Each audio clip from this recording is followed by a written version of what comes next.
In a world where status is everything, we often step over the people holding the ladder. Arthur spent 30 years cleaning the floors of the city's most powerful tech firm. To the executives, he was just part of the furniture, someone to be ignored or mocked. But Arthur wasn't just collecting trash. He was collecting secrets. And today, those secrets are worth more than the building itself. If you believe everyone deserves respect regardless of their job, hit subscribe right now. Arthur was a man of silence. He watched as billion-dollar deals were made and saw the hidden rot behind the gold-plated doors.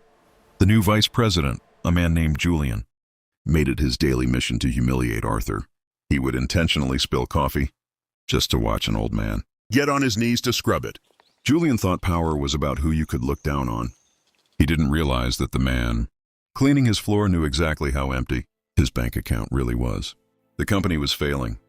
A hostile takeover was looming, and 5,000 families were about to lose their livelihoods. Julian sat in his office, head in his hands, realizing his kingdom was crumbling. Arthur walked in, mop in hand, and left a small handwritten note on the desk. It said, "The foundation is always stronger than the storm." Julian didn't even look up. He crumpled the paper and threw it into the trash Arthur was holding. He didn't notice the silver key Arthur wore around his neck, the key to a vault that hadn't been opened in decades. The board members gathered for the final meeting. The atmosphere was cold. They needed a miracle, a silent investor who held the deciding 15% of the company's shares, someone who had been buying stock quietly piece by piece for 30 years. Julian was ready to sign the papers to surrender. Hit the like button if you've ever seen an arrogant person finally face the truth. The doors swung open, but it wasn't a lawyer in a three-piece suit. It was Arthur.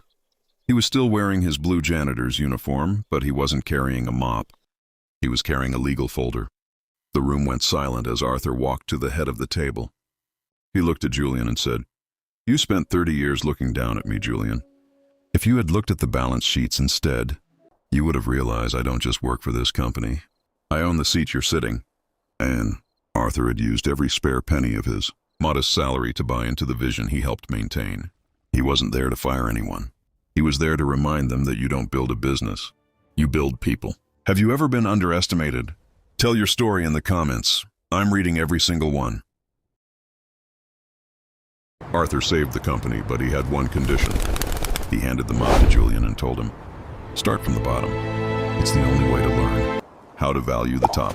We are the people who see the value in others, not just the suit they wear. Don't build a cage of pride that you can't escape from.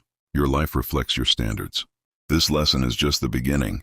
Watch this next story to see how a small act of honesty changed a city.